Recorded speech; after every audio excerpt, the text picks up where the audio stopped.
Эфирден яңалыклар вакыты, студияда мин Лейсан Галиева, исәнмесез. Бүгенге чыгарылышның төп темалары. Азнакай шәһәрендә мәгариф хезмәткәрләре истәлегенә стелла куелды. Әлмәт картиналар галереясында сото цифрлы сәнгать күргәзмәсе ачылды. Кванториумда яшь сайлаучылар арасында интеллектуаль уен үткәрелде.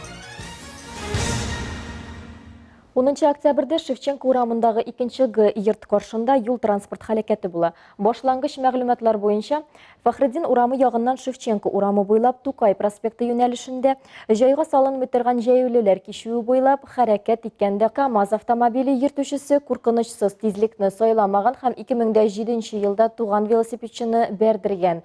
15 яшьлек велосипедчы җайга салынмаган җәяүлеләр кишүе буенча юл аша велосипедтан төшмичә уза торган була. Нәтиҗәдә велосипедчы медсанчастькә озатыла һәм травматология бүлегенә салына.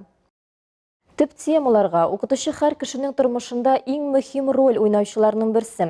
Азнакай шәһәре мәгариф идарәсе каршында район мәктәпләрендә фидакарь хезмәт башкарган, Бөек Ватан сугышы вакытында батырлыклар кылган укытучылар истәлегенә стелла ачу тантанасы узды. Хезмәттәшләрен, остазларын искә алырга районның мәгариф ветераннары, мәгариф оешмалары җитәкчеләре һәм педагоглар килде.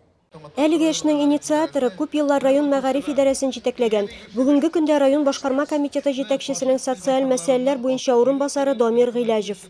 Безнең инде укытучыларны шушында югары биеклеккә күтәрү максатыннан бүгенге көндә безнең үзебезнең җирлек хакимият белән Марсель Зуфарович белән берлектә уйлап тапкан бер матур идеябыз.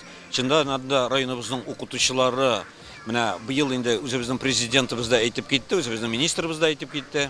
Бу илаһи затларны нинди генә биеклекләргә дә күтәрсәк, аз кебек тоелды иде. Менә шушындый безнең дә үзебезнең район укытучыларын бер биеклеккә күтәрәсебез килде. Чарада катнашучыларны муниципаль район башлыгы Марсель Шайдуллин сәламләп, укытучы хезмәтенең асылын билгеләп үтте. Республикада иң беренчеләрдән булып, шушы үзебезнең хөрмәтле укытучыларыбызга, тәрбиячеләребезгә, ветераннарыбызга шундый стеллалар ачабыз.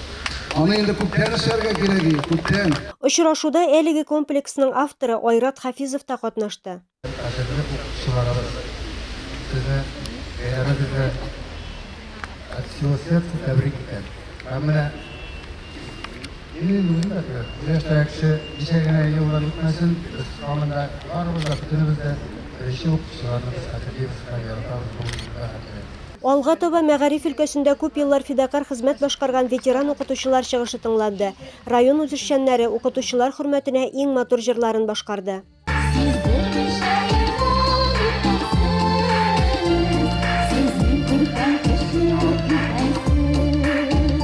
Тантаналы ачыштан соң катнашучылар комплекска чәчәкләр салдылар, истәлеккә фотога төштеләр. Бүген ачылган стелла берничә бүлектән тора. Монда районның зур уңышларга ирешкән укытучыларының да, Бөек Ватан сугышында катнашучыларның да исемнәре теркәлгән. Илмира Шәрифуллина, Рамил Исламов, Рөстәм Акбаров. Яңалыклар вакыты Луч Әлмәт телекомпаниясе.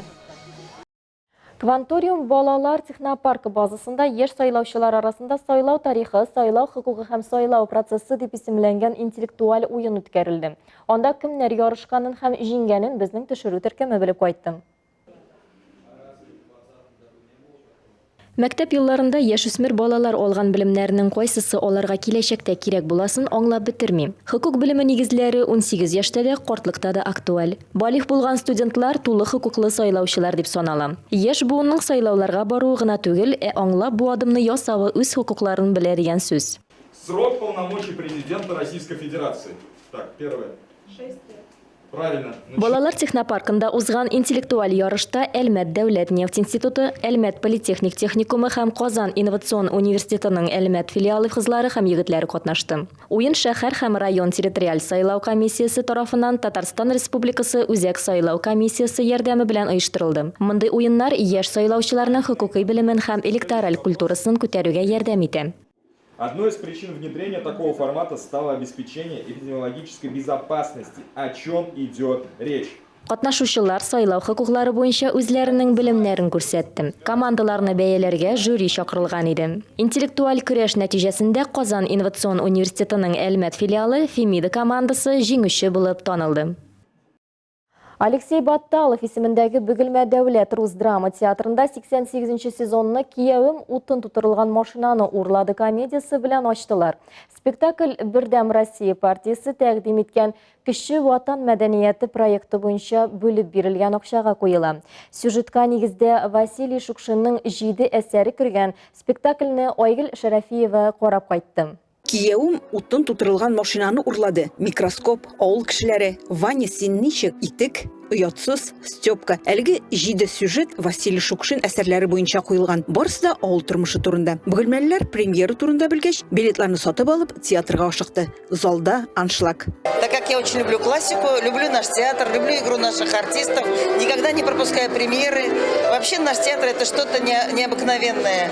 Я очень люблю игру наших актеров и люблю наш театр. Жду чего-то необычного, потому что все-таки открытие театрального сезона – это всегда очень крупное мероприятие. Ну и жду настроя на весь будущий сезон, что действительно будет вот на такой правильной волне и захочется, как всегда, прям приходить в гости. Бөгелмә театры актерлары авыл хезмәтчәннәренең образларын, аларның өметләрен, шатлыкларын һәм кимчелекле якларын төгәл чагылдыра алды. Алар образда персонажларның эчендәге тирән яшерелгән газапларын күрсәтте. Бу ялгызлык, мәхәббәт һәм хөрмәт булмау, яхшырак тормышны сагыну газаплары. Әлеге спектакльдә Лейсен Хабибуллина 3 рольне уйный. Спектакль, он не традиционный. Тот зритель, который придет на этот спектакль, он должен быть готов к тому, что это не просто классические рассказы Шукшина, где они будут сидеть в мягких, уютных креслах и просто наслаждаться. Здесь придется очень много внимания включать, очень много деталей и думать, потому что задумки режиссера довольно тяжело отгадываются, я бы сказала так, даже нам, артистам. Спектакль вакытында тамашачы төрле геройларны күрде. Кыскасы, аңлаган кешегә бу комедия түгел, әчен драма булып чыкты. Һәр тамашачы биредә үзенең Шукшинын ачты. Спектакльнең режиссеры Эдуард Шахов моңа иреште дияргә була. Премьера уңышлы үтте. 88-нче сезонда театр актерлары якынча 8 спектакль куярга җыена. Также мы сотрудничаем с ГИТИСом по программе, по проекту, «Дебют России». Это финансирование из фонда президентских инициатив через Государственный институт театрального искусства. Также по этому проекту в ближайшее время, через неделю, приезжает режиссер Петр Норец, выпускник этого института прославленного, и будет ставить спектакль «Бездонное озеро». Айгөл Шәрәфиева, Зирак Сәйеткулов, яңалыклар вакыты, Луч Әлмәт телекомпаниясы. 2022 ел Татарстанда цифрлаштыру елы. Шул уңайдан калабызның картиналар галереясы җитәкчесенә цифрлы сәнгать өлкәсендә иҗат итүчеләрне берләштерү идеясы килә. Татнефть хәйрия фонды ярдәме белән анда сото цифрлы сәнгать күргәзмәсе ачылды. Калабызның заманча рәссамнары белән безнең төшерү төркеме оралашып кайтты. Әлмәт картиналар галереясы тарихында беренче тапкыр цифрлаштырган картиналар күргәзмәсе ачылды. Әлмәтнең цифрлар академиясы анимация мәктәбе Татнефть ярдәме белән ачыла һәм уңышлы эшләп килә. Ә күргәзмәдә тәкъдим ителгән барлык эшләрне дә әлмәтлеләр ясаган. Те образы, которые здесь представлены, там некие персонажи, они, ну, как мне... Монда тәкъдим ителгән образлар алар. Минемчә, заманча һәм яшьләргә аңлашыла. Яшьләр биргә килсә, үзләре кызыксынып китәчәк. Ә инде шөгыльләнә башласалар, бик шәп була. Если начнут этим заниматься, то будет прям здорово. Альбина Липецкая цифрлы юнәлештә 3 ай тирәсе иҗат итә. Аңа сәнгать мәктәбендә, аннан институтта алган белеме заманча картиналар булдыруда ярдәм итә. Я занимаюсь 10 лет рисованием. 10 яшьтән рәсем ясау белән шөгыльләнәм. Беренче сәнгать мәктәбендә укыган идем. Аннан Казанда институтта укыдым. Холстта май, акрил белән рәсем ясыйм. Күптән түгел цифрлы рәсемнәргә күчтем һәм заказлар, логотиплар төшерә башладым. Теперь заказы и логотипы. Күргәзмәдә Илдар Унайбаковның 2 айлык төп Photoshop программасын узган укучылар ясаган эшләр дә бар. Ә кара күз рәсеме аның үзенең иҗат җимеше. Здесь была задумка такая, что каракуз это что-то такое историческое. Вот, и была... Каракүз образын цифрлы сәнгатькә бәйлисе килде. Безнең академия иҗтимагый үзәктә урнаштырылган каракүз Әлмәттә үзенең скульптурасы урнашкан урынга телепортлаша. Получилась такая история, что вот она как бы телепортируется из будущего и попадает вот в наш город. Как раз таки на этой площади она и памятник установлен.